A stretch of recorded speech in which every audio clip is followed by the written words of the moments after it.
আসসালামু আলাইকুম। Hello everyone, কেমন আছেন সবাই? আমি আছি আলহামদুলিল্লাহ ভালোই।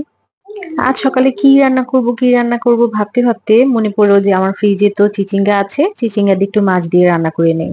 আমি চিচিঙ্গা ভাজি ভীষণ পছন্দ করি। তো আমি এই চিচিঙ্গা গুলো ভাজির জন্য রেখেছিলাম। কিন্তু অন্য কোনো সবজি ফ্রিজে এই মুহূর্তে ছিল না, যার কারণে আমার রান্না করা। যেহেতু প্রতিদিনের খাদ্য তালিকায় সবজি আমার লাগবেই, তাই আমি একটু মজা করে চিচিঙ্গা দিয়ে মাছ রান্নার চেষ্টা করেছিলাম। শুরুতেই সব মসলা কষিয়ে এখানে চিচিঙ্গা গুলো আমি সুন্দর মতো কষিয়ে নিয়েছি। কষাতে কষাতে প্রায় 50-60% পর্যন্ত কুক হয়ে গেলে এখানে আমি ঝোল এড করে দিয়েছি। যে পরিমাণে ঝোল রাখতে চান সে পরিমাণে এড করবেন। এরপর হালকা ভেজে রাখা রুই মাছগুলো দিয়ে দিয়েছি। এবার একটা চামচ দিয়ে একটু চেপে চেপে রুই মাছগুলো ঝোলের মধ্যে ডিপ করে দিচ্ছি। ঢাকনা দিয়ে কিছু সময় অপেক্ষা করব মাছগুলো সুন্দর মতো রান্না হওয়ার জন্য।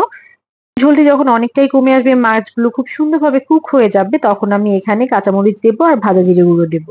কিছুটা ধনেপাতা দেবো। ব্যাস, খুব চটজলদি আমার চিচিঙ্গা দিয়ে রুই মাছের সবজি রান্না করা হয়ে গেছে। আমি অবশ্যই এখানে চিচিঙ্গার সাথে একটা আলুও এড করেছি। আপনারা চাইলে সেটি স্কিপ করতে পারেন। ধনেপাতা দেওয়ার পর ভীষণ সুন্দর একটা স্মেল আসে। আপনারা অবশ্যই বাসায় ট্রাই করবেন।